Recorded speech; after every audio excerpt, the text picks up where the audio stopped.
Good morning, ladies and gentlemen. This is Pastor Sean, and welcome to another new episode of Live Death Church Radio Podcast, and the Sean C Stucki Show on Facebook and also YouTube. And what I'm going to be doing today, as opposed to going through another theory about whatever in psychology or philosophy, so instead of doing an exploration and breakdown of that, what we're going to be doing today is I'm going to be reading an hour's worth of excerpts out of the book by John Eldgride, Wild at Heart, Discovering the Secret of a Man's Soul. And to start this off, I'm going to go ahead and read the back of this. If you guys don't know what's going on with this video, I actually do a book reading series. I believe this is book number 10 or 11 since I started this channel, being that if you like what you hear, then go ahead and go on to your local bookstore or library or go online wherever to go buy a copy of the book. And what I do is normally I will read either a psychology, philosophy book or a theology book, and this one's going to be a theology breakdown this time. So every man, and this is the back of the book here, so you guys get an understanding before because what I do is I don't start with page one. I just pick a random place in the book and then read it for an hour, so you guys get an understanding of the book, and then choose if you would like to buy it or not. So, anyways, let's continue. So every man was once a boy, and every little boy has big dreams. Big dreams of being a hero, beating the bad guy, of doing daring feats and rescuing the damsel in distress. Okay? Every little girl has dreams also of being rescued by her prince, swept up into a great adventure, knowing that she is beauty. Okay? And just before I continue here, guys, I'd like to say thank you for the page that I'm currently on. I actually forgot the name of it. It's a page I actually just joined this morning, so thank you guys for letting me do this live with you guys. Anyways, I got this book for a men's Bible study group back when I used to live in California, and I bought this book from the guy who was running the men's group. For us, basically, it was also Measure of a Man was the other book we had to read, but this one's really good. So I haven't read this in about 9-10 years, but let's go ahead and continue. But what happens to those dreams when we grow up? Walking into most churches, have a look around and ask yourself, what is a Christian man? Without listening to what is said, look at what you find there. Most Christian men are bored, okay? In Wild at Heart, John Eldgride invites men to recover their masculine heart, defined in the image of a passionate God. And he invites women to discover the secret of a man's soul and to delight in the strength and wildness that these created men were to offer. Okay? So let's go ahead and get started. We are going to start with page 98, The Father's Voice. Okay? Summers in the eastern Oregon sagebrush are hot, dry, and dusty. When the sun was high, the temperature could soar up into the 90s. Okay, well, obviously they don't live in Arizona. So whenever possible, we saved most of the hard labor on the ranch for the early morning or late afternoon and evening, when the cool air drifted from the river valley below. Sometimes we'd fix irrigation ditches during the heat of the summer day, which for me was a great excuse to get really wet. I'd thromp along in the ditch, letting the warm, muddy water soak my jeans. But most of the time, we'd head back to the ranch house for a glass of iced tea. Pop loved his tea sweetened with a healthy dose of sugar, the way they drank it in the South.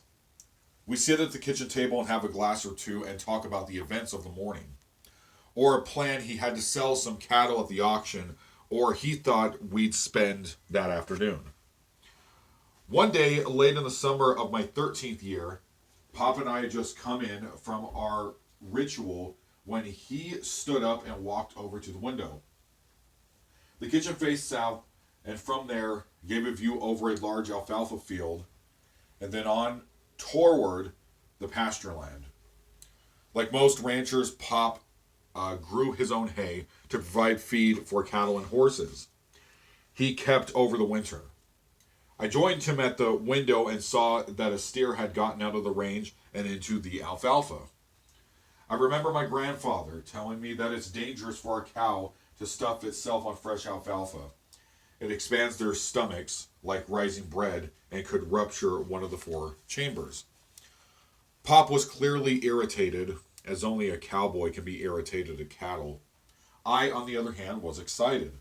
This meant adventure. I'm kind of getting the feeling this book is talking to me like I'm an idiot. Go saddle up, Tony, and get that steer, he said.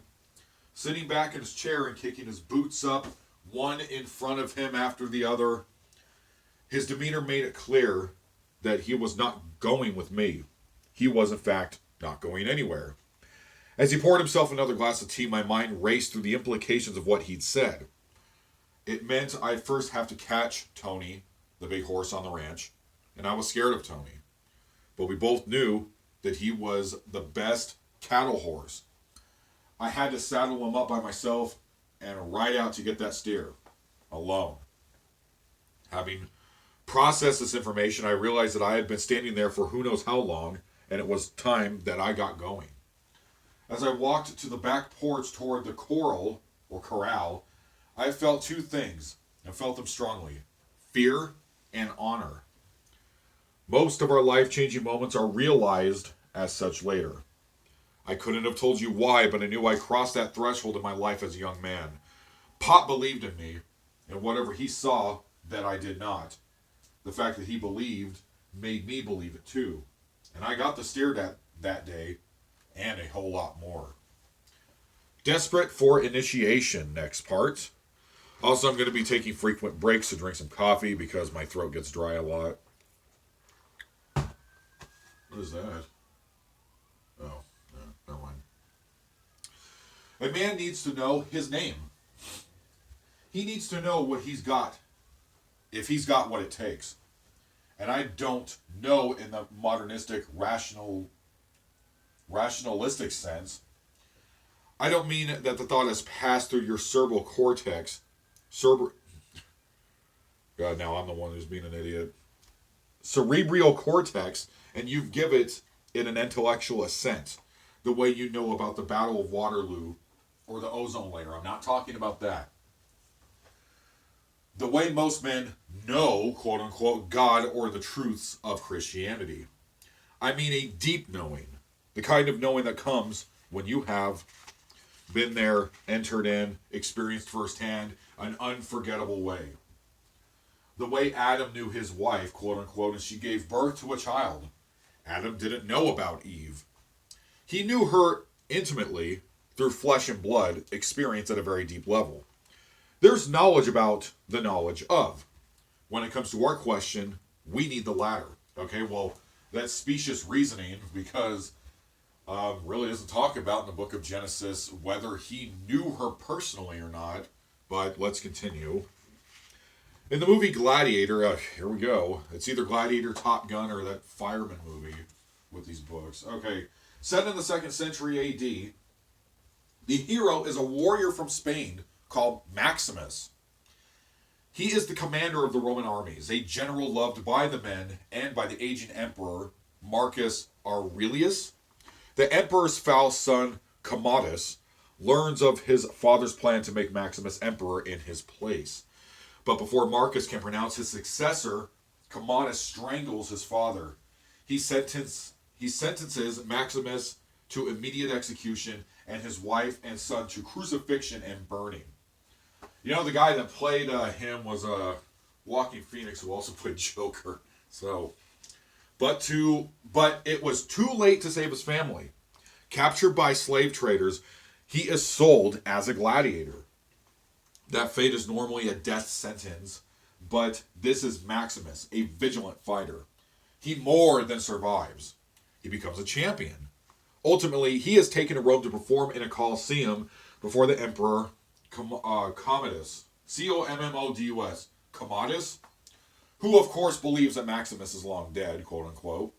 And after a remarkable display of courage and a stunning upset, the Emperor comes down into the arena to meet the vigilant gladiator whose identity remains hidden behind his helmet. Now this is a scene from the movie. Commodus says, "Your fame is well deserved, Spaniard. I don't believe there's ever been a gladiator that matched you. Why doesn't the hero reveal himself to tell us your real name?" Maximus is silent. "You do have a name." Maximus says, "My name is Gladiator," and then he turns and walks away. "How dare you show your back to me, slave? You will remove your helmet and tell me your name." Maximus slowly, very slowly, lifts his helmet and turns his face to his enemy.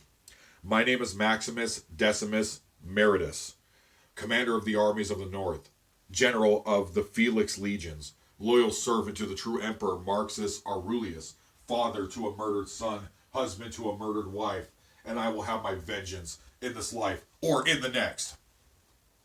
Okay. All right, one moment.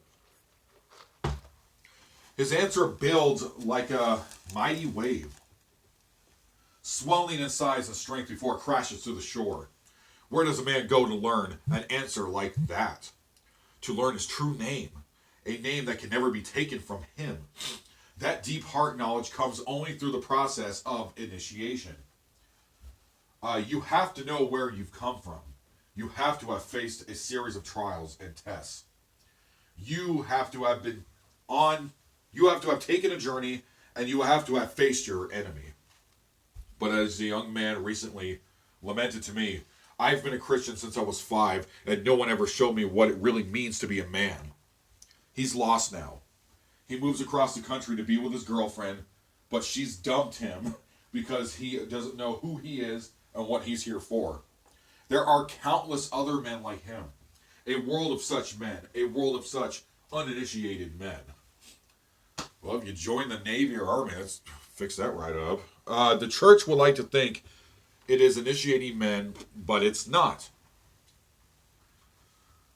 Okay, this sounds like Jordan Peterson's book. What does a church bring a man into? What does it call him to be? It calls him to be moral. That is pitifully insufficient. Morality is a good thing, but morality is never the point. Paul says that the law is given as a tutor to the child, but not to the son.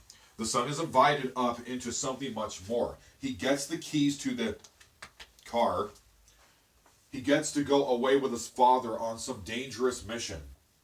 I'm struck by the poignancy of the scene at the end of the Civil War, just after Appomattox, where General Robert E. Lee has surrendered to General Ulysses S. Grant for 5 years. Lee has led the Army of the Northern Virginia through some of the most terrible trials men have ever known. See, the problem with that is that just because you want to invite malevolence in, but make sure it's like in the form of a dog where you have a chain on it, then you can kick it out of the house at any time. I'm already starting to see the point of this book. Initiation, you have to go on something dangerous because that's the adventure. I completely understand that. But at the same time, these people who go on dangerous missions, if they're not saved, they die. People die all the time.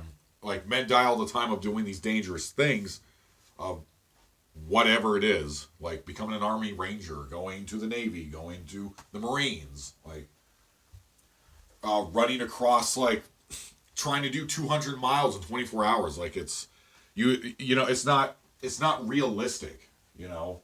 So I get the point though. So anyways, you would think that they'd be glad to hand it over, but Lee's men hang upon the reins of the horse and beg him not to go, plead for one more chance to whip those Yankees, quote unquote. Lee had become their father, had given those men what most of them had never had before, an identity and a place in a larger story. Okay, but you have to also take into account that the consequences could far outweigh that. So just keep that in mind too. Every man needs someone like Robert E. Lee, or that brigadier general from the 29th. Okay, well, like I said, join the Marines. Same thing. You're going to get that exactly. So, anyways, you've seen how to take a house. Do you understand? Do you know how to do it now? Yes, sir. We need someone like my grandfather who can teach us how to saddle up, quote unquote. But Lee is long gone, brigadier generals are rare, and my grandfather has been dead for many years. So where do we go? To whom we can turn? To a most surprising source. Next part, how God initiates a man. Next part of this book. A number of years ago, at the point of my own journey when I felt more lost than ever, I heard a talk given by Gordon Dalby, who had just written Healing the Masculine Soul. He raised the idea that despite a man's past and the failures of his own father to initiate him, God could take him on that journey, provide what was missing. A hope rose within me and I dismissed it with my cynicism. I learned to keep down most things into my soul. Like shoving down emotions kind of thing. Several weeks, perhaps months later, I was downstairs in the early morning to read and pray. As with so many of my quiet times, I ended up looking out the window toward the east to watch the sunrise. I heard Jesus whisper a question to me. Will you let me initiate you? Before my mind ever had a chance to process, dissect, and doubt the whole exchange, my heart leaped up and said, yes. Okay, now we have to break that part down.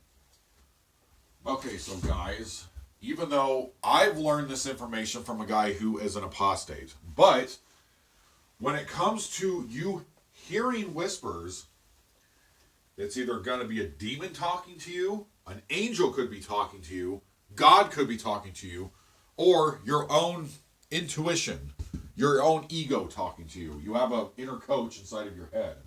So your brain, basically talking to your soul, I would think. Or the brain talking to the brain, I'm not sure. So that has to be challenged, but just immediately going because, well, X, Y, and Z leads all the way to X, Y, and Z. So it's like an equal sign to that. That doesn't necessarily mean this guy was supposed to just immediately say, yes, what do I do? You know, it's a bit foolish. So anyways. So he said yes, okay? Who can give a man this, his own name? George MacDonald asked. God alone. For no one but God sees what the man is, quote unquote. He reflects upon the white stone that Revelation includes along the rewards God will give to those who overcome. On that white stone there was a new name. It is new only in the sense that it is not the name that the world gave us. Certainly not the one delivered with the womb. No man will find on that stone mama's boy or fatty or seagull. But the new name is really not new at all when you understand that it is your true name, the one that belongs to you. That being whom he had in his thoughts when he began to make the child, and whom he kept in his thoughts throughout the long process of creation and redemption. Psalm 139 makes it clear that we were personally, uniquely planned and created. Not necessarily. Anyways, knitted together in our mother's womb by God himself. He had someone in mind, and that someone has a name. Okay, here's another part to break down. Wow, man, and I used to hold up this book to such a high regard. This used to be one of my favorite go-to study books for men. To try to, for me to understand myself. But this is when I was a baby Christian and I never read the Bible at the time. So, I got this book in 2010, I believe. So, it's 2020. Okay, here's another part to break down. So, yes, it does say in Psalm 139 that that God knitted every baby together in the mother's womb. But that doesn't mean that that person was chosen by God to have a name that was spiritually chosen for that person. God draws people to himself. If you look through the Gospels and see that it was the Jewish people and the Gentiles of the region of Israel at the time that God was drawing to himself. Jesus in the flesh appeared there. Whatever skin color you think he was, he appeared to a specific people.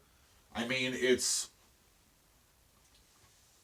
the thing is that, yes, he does knit these people together. He knits everybody together in every woman's womb. He knits them all together, but not all peoples since the beginning of time have a calling. It's just God's people that have a calling. Unfortunately, we don't know who God's people are when they are in their unbelief and they are dead in their trespasses and sins. We don't know, so that's why we have to talk to literally everybody, and then God, the Holy Spirit, will move. You have to plant the seeds with literally everyone you talk to, but then it will grow through the will of the Holy Spirit. It's God's will. So we were going up against, like, the Christians and the people of God were going up against armies. Like, if you read the book of Joshua, it was a good, holy thing for them to run through what? The walls of Jericho, the city of Jericho, and like 7 other cities in a kingdom to essentially massacre people, but God said that that was good. In the book of First Chronicles, a man named was so wicked in the sight of the Lord, let alone the fact that you might have been yourself more wicked than this guy, and the Lord got so sick of him, he killed him. So, obviously that guy was not calling. He was not called. So, you have to keep that in mind. God does not have a special word, a name for you specifically if you're not saved. You don't know. So, let's clear that up too. Oh, man. I've only read through like 4 pages and I found 3 defects already. It's like, it just comes off as Joyce Meyer's kind of crap. But anyways, let's continue. That someone has also undergone a terrible assault. And yet God remains committed to the realization of that same someone. The giving of the white stone makes it clear. I don't know what he's talking about with white stone. That is what he is up to. The history of a man's relationship with God is a story of how God calls him out, takes him on a journey, and gives him his true name. Okay, he's referring in Genesis to Abram, who turned into Abraham. That's who he's referring to. So, most of us have thought that it was a story of how God sits on his throne, waiting to whack a man broadside when he steps out of line. Technically, that's true, though. Technically, that's happened. It happened in the New Testament. So, technically, it's true. So, anyways, not so. He created Adam for adventure, battle, and beauty. He created us for a unique place in the story, and he is committed to bringing back to the original design, which is the Garden of Eden, to remove sin. So God calls Abram out of Ur of the Chaldeans to a land that he has never seen, to the foreigner, and along the way Abram gets a new name. He becomes Abraham. God takes Jacob off into Mesopotamia, somewhere to learn things he has to learn and cannot learn at his mother's side. When he rides back into town, he has a limp and a new name as well. Okay, so initiation of transformation or something. Even if your father did his job, he can only take you part way.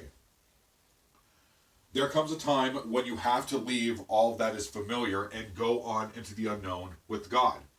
Saul was a guy who really thought he understood the story and very much liked the part that he had written for himself, okay? He was the hero of his own little mini-series, Saul the Avenger. I'm getting annoyed.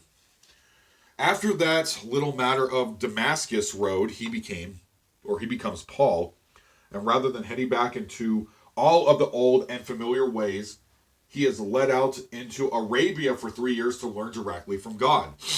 Jesus shows us that initiation can happen even when we've lost our father or grandfather. He's the carpenter's son, which means Joseph was able to help him in the early days of his journey. But when we meet the young man Jesus, Joseph is out of the picture. Jesus has a new teacher, his true immortal father, and it is from him he must learn who he really is and what he's really made of. Okay, I mean, yeah, it's technically correct. Initiation, also, I'm sorry for sniffing so much. I'm not trying to do some Slavoj Žižek posting thing where I'm with the sniffles or whatever you guys think it's funny. I genuinely have been having really bad allergies again within the last probably 2 days. So I do apologize for that if I randomly start sneezing or whatever. Please forgive me for that. Initiation. It involves a journey and a series of tests through which we discover our real name and the true place in the story. Robert Rudark's book, The Old Man and the Boy, is a classic example of this kind of relationship. There's a boy who needs a lot of teaching, okay? And there's an old man who's got a lot of wisdom. But the initiation doesn't take place at the school desk, and it doesn't take place it takes place in the field, where simple lessons about the land and animals and seasons turn into larger lessons about life and self and God. Through each test comes a revelation. The boy must keep his eyes open and ask the right questions. The boy must, okay, I already read that part. Learning to hunt quail helps you learn about yourself. He's smart as a whip, and every time you go up against him, you're proving something about yourself. I'm sorry, I have to sneeze. I feel it coming on. Just a second.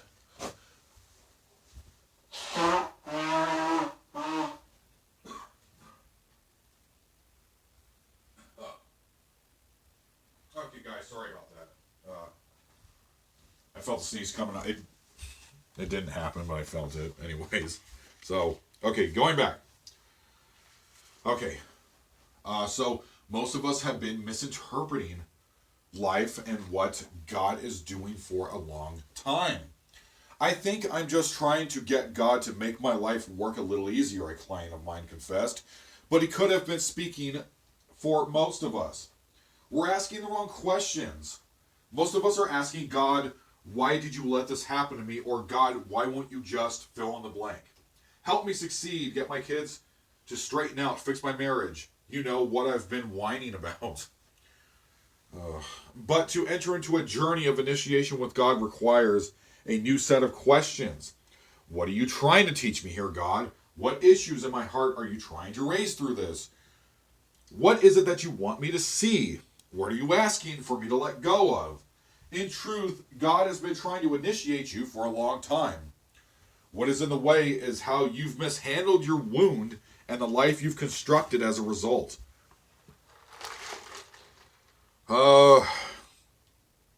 Okay, it's still a bit of an inconsistency there.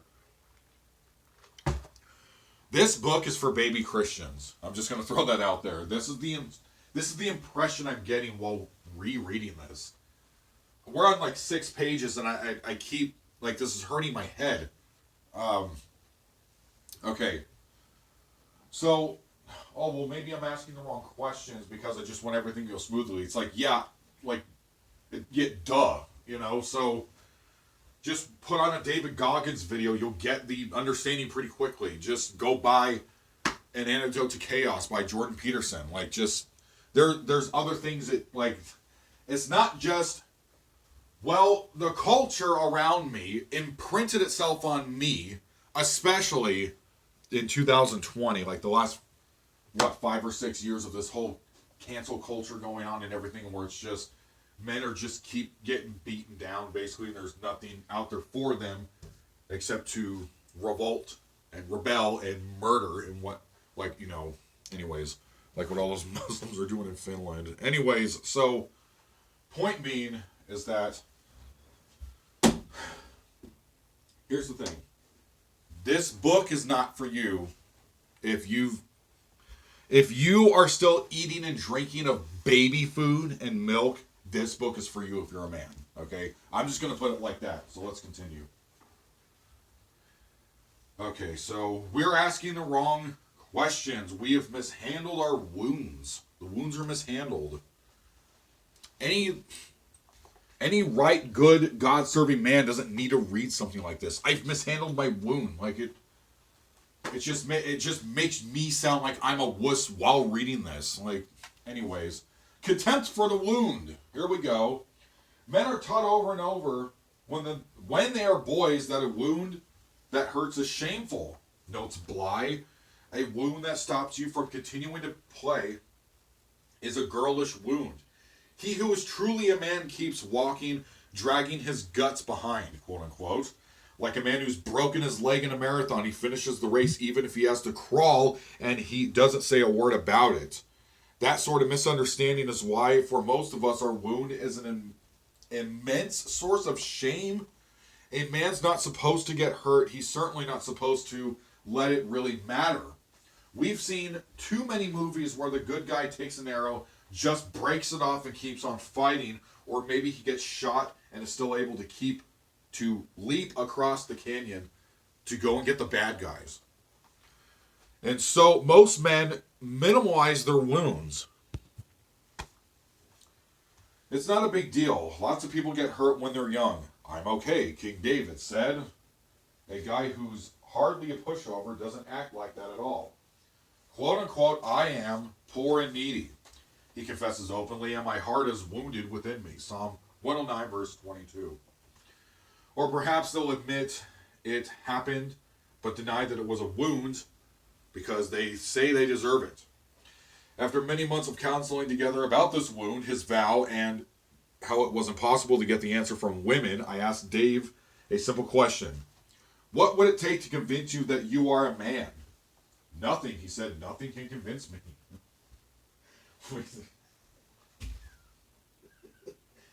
We sat in silence as tears ran down our cheeks. Okay, I'm so sorry. I'm so sorry. Let's continue. You've embraced the wound, haven't you, Dave? You've owned it. Its message is final. You think your father was right about you. Yes, he said, without any sign of emotion at all. I went home and wept.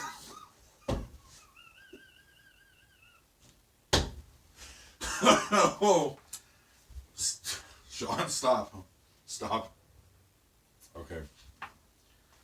I went home and I wept for Dave and for so many other men that I know, and I wept for myself because I realized that I too have embraced my wound, and ever since then just tried to get a hold of my life, suck it up, as the saying goes. The only thing that's more tragic than the tragedy that happens to us is the way that we handle it. God is fiercely committed to you, to the restoration and release of your masculine heart. But a wound that goes unacknowledged and unwept is a wound that cannot heal. A wound you've embraced is a wound that cannot heal. A wound that you think you deserve is a wound that you cannot heal. That is why Brennan Manning says the spiritual life begins with the acceptance of our wounded self. Really? Well, how can that be? The reason is simple. Whatever is denied cannot be healed. But that's the problem, you see. Most men deny their wound, deny that it happened, deny that it hurt, certainly deny that it's shaping the way that we live today. And so God's initiation of a man must take a very cunning course, a course that feels very odd and even cruel. He will wound us in the very place where we have been wounded. See, that part makes sense. Next part. And I'm going to read this for 20 more minutes because I believe we're already at the 40-minute mark. Thwarting the false self, the Father's voice, next part. Okay? I'm so sorry for laughing. I try to take this show like as seriously as possible. I'm sorry. Okay, anyways. From the place of our woundedness, we construct a false sense of self.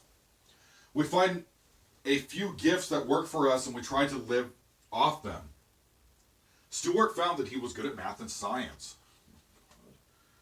He shut down his heart and spent all of his energies perfecting his Spock persona, like from Star Trek. There in the academy, he was safe. He was also recognized and rewarded. Alex was good at sports and the whole macho image. He became a glass-eating animal. Stan became the nicest guy you could ever meet. In the story of my life, he admitted I wanted to be seen as the nice guy. I became a hard-charging perfectionist. There in my perfection, I found safety and recognition. Okay, this one I can completely relate to. I understand this one because I'm a people pleaser. I'm high on the agreeableness and openness chart. So I can completely understand that, and Jesus was not a nice guy. This is a fallacy that is like it's like a poison that lives in a lot of men's heads.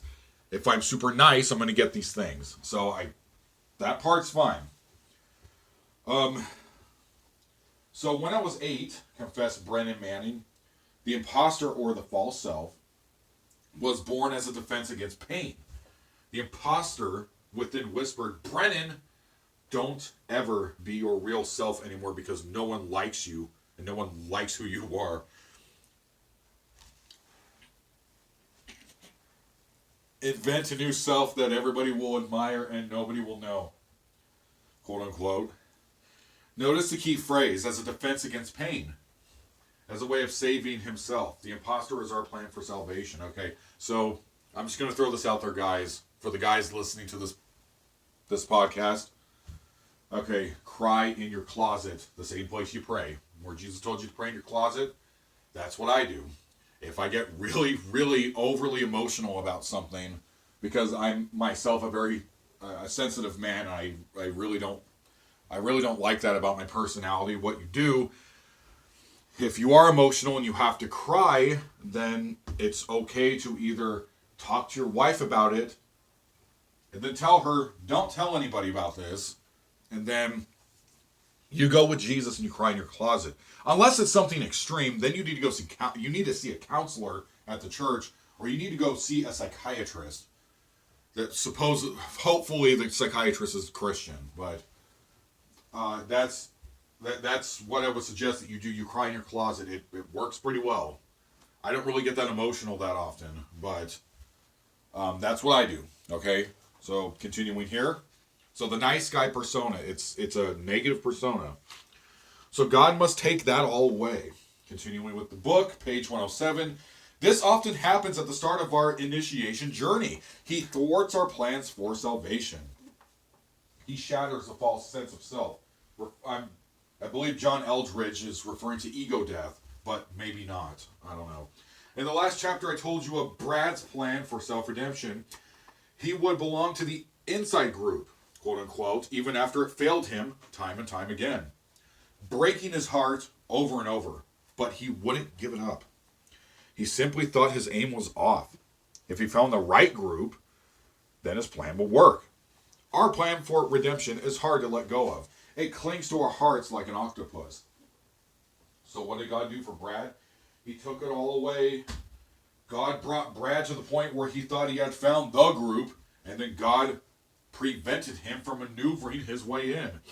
Brad wrote me a letter to describe what he was going through, which states, it's a paragraph here, God has taken all that away, stripped me of all the things that I used to earn people's admiration.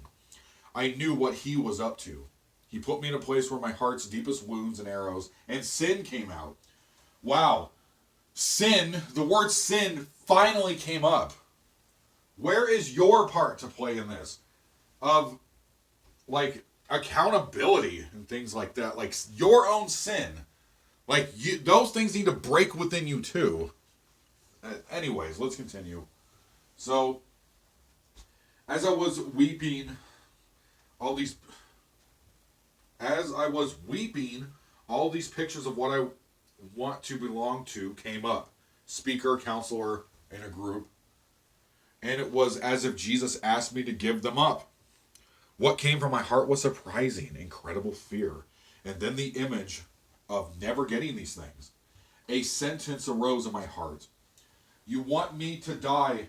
If I give those up, then I'll never belong and be somebody. You are asking me to die. It has been my hope of salvation, is what this guy was telling Jesus in his head. Why would God do something so cruel? Well, because people are stubborn. That's why we're not just like sheep, we're like mules. That's so, anyways.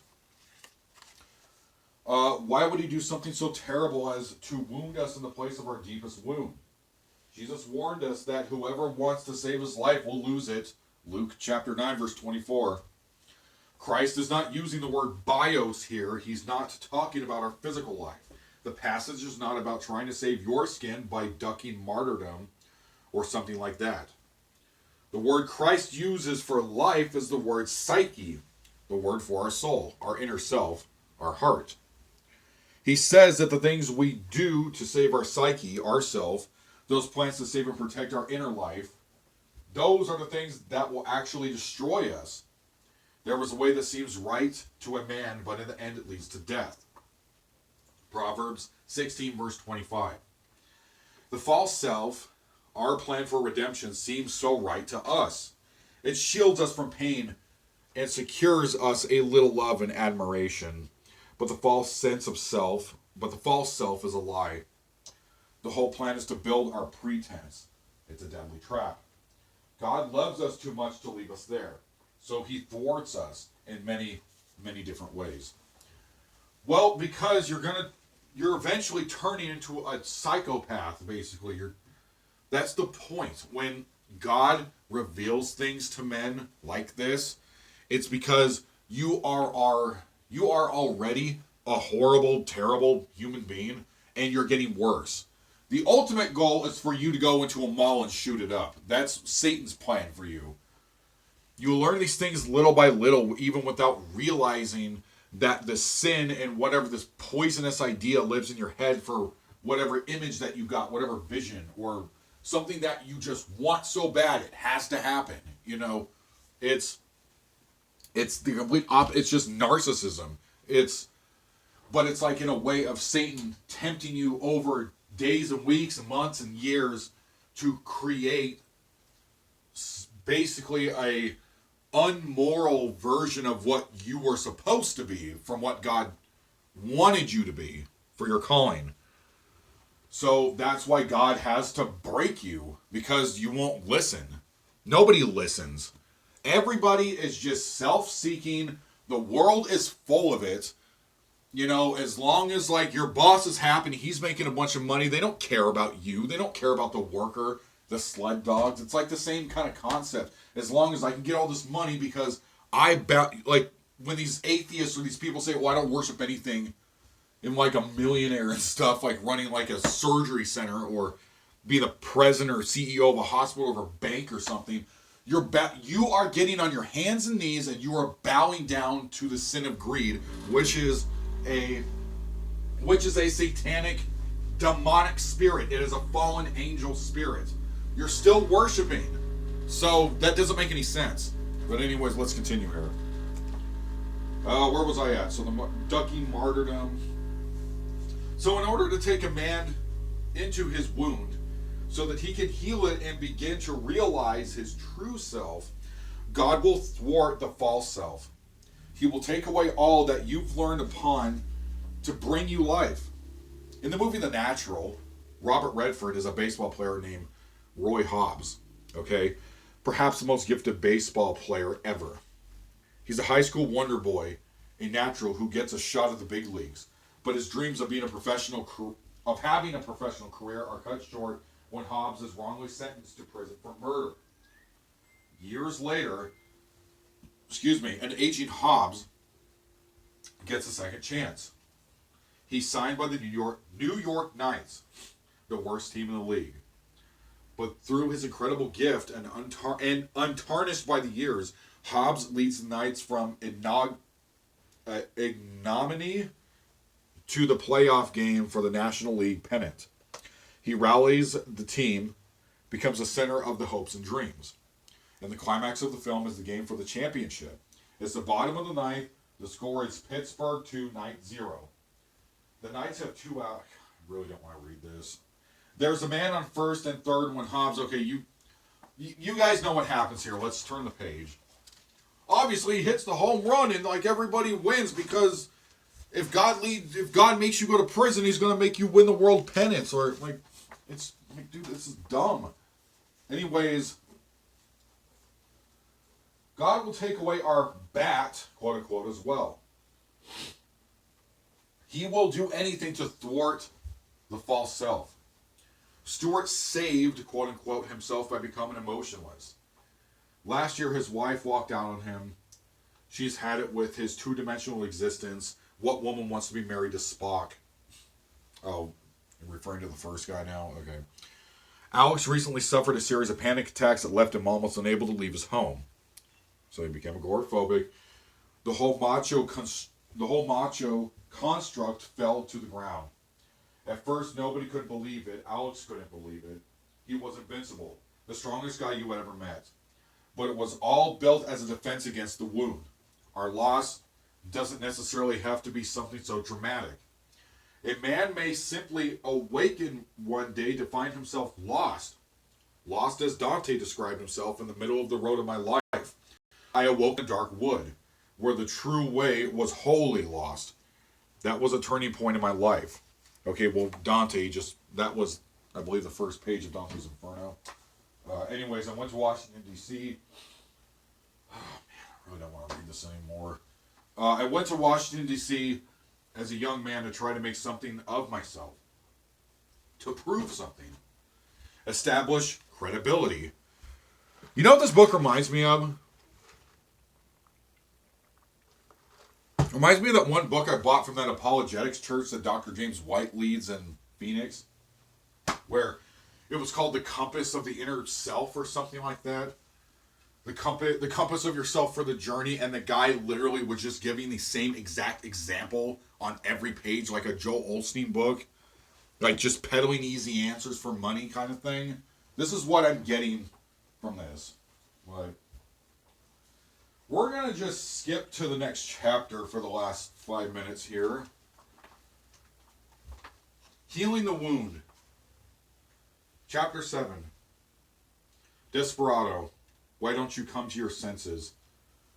You've been out riding fences for so long now. Oh, you're a hard one, but I know that you got your reasons. You better let somebody love you before it's too late. The Eagles, Desperado, 1973 by Glenn Frey. Oh, should I make the reference here about how I hate the Eagles? Anyways, the task of healing is to respect oneself as a creature, no more, no less. Wendell Berry. Oh, God. It's like prosperity garbage, too. The deepest desire of our hearts is for a union with God. Well, no, it's not. God created us for wisdom with Him, for union with Himself. This is the original purpose of our lives. The first statement doesn't make sense. The second statement is true. Okay, I'm going to read page 120, and then I will give you my opinions technically I already did. And then let's go ahead and wrap this up. I think I've given the wrong impression of my life with my sons. Rock climbing, canoeing, wrestling, our quest for danger and destruction.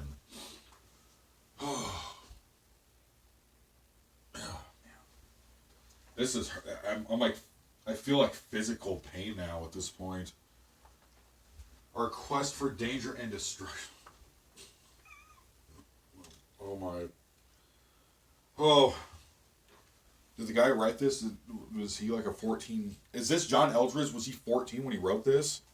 And he had sons at a young age? You might get the impression we're a sort of military academy of the backwoods, or one of those militia cults. So let me tell you one of my favorite events of the day. It comes late in the evening at bedtime. After the boys have brushed their teeth and we've said our family prayers, as I'm tucking them in, one of my boys will ask, Dad, can we snuggle tonight? Snuggle time is when I'll cuddle up next to one of them on the bed that's really not big enough for both of us. That's the point, to get very close. And there in the dark, we'll just sort of talk. Usually we start laughing, and then we have to whisper because others will keep asking us to keep it down in there, you boys. Sometimes it breaks into tickling, and other times it's a chance for them to ask some serious questions about life. But whatever happens, what matters most is what's going on beneath all that. Intimacy, closeness, connection. Okay? So this guy comes off as like a great father. Anyways. Yes, my boys want me to guide them into adventure, and they love to test their strength against mine. Hold on. Okay, sorry. I was going to sneeze. But all of that takes place in the context of the intimate bond of love that is far deeper than words can express. What they want more than anything, what I love to offer them more than anything, is soul-to-soul oneness, as Tom Wolfe said. The guy who wrote The Bonfire of the Vanities. The deepest search in life, it seemed to me, the thing that in one way or another was central to all living was man's search to find a father. Not merely the father of his flesh and not merely the lost father of his youth, but the image of a strength and wisdom external to his needs and superior to his hunger, to which the belief and power of his own life could be united, the story of a novel. And the next part is called The Source of Real Strength. Okay. Why did I keep this book? I'm asking myself right now. Okay, so for Pastor Sean, I'm a bit stingy when it comes to books. And I believe that this is going to sound really bad, but I'm going to be honest. My intellect has surpassed a lot of these kinds of Christian study books I used to buy literally every couple weeks at the Gospel Music Supplies or Amazon or eBay. I mostly use eBay, but anyways, so here's the thing.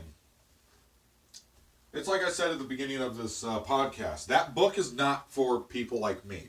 And I know that God has told me in prayer last week while I was at the altar call at church that he wants me to humble myself.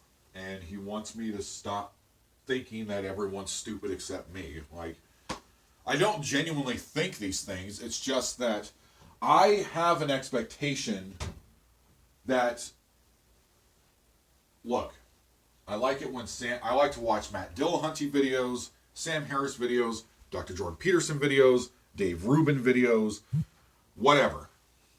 Like, you know, the Pastor Richardson and his son videos from the Calvary movement. I like it when I'm genuinely challenged.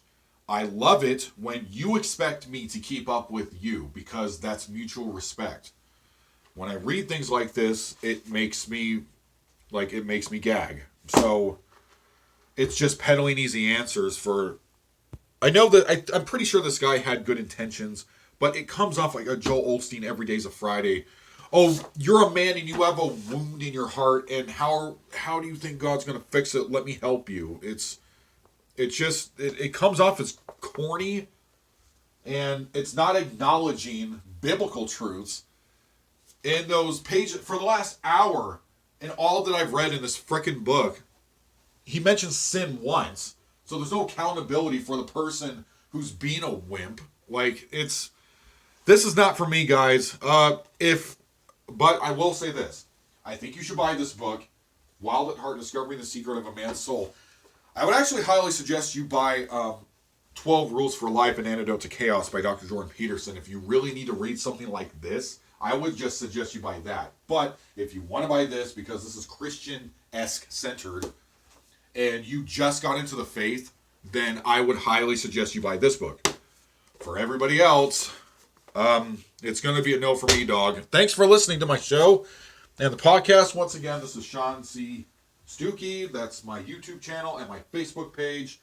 Death Church Radio Podcast. And God bless. Thank you guys for having me on your page.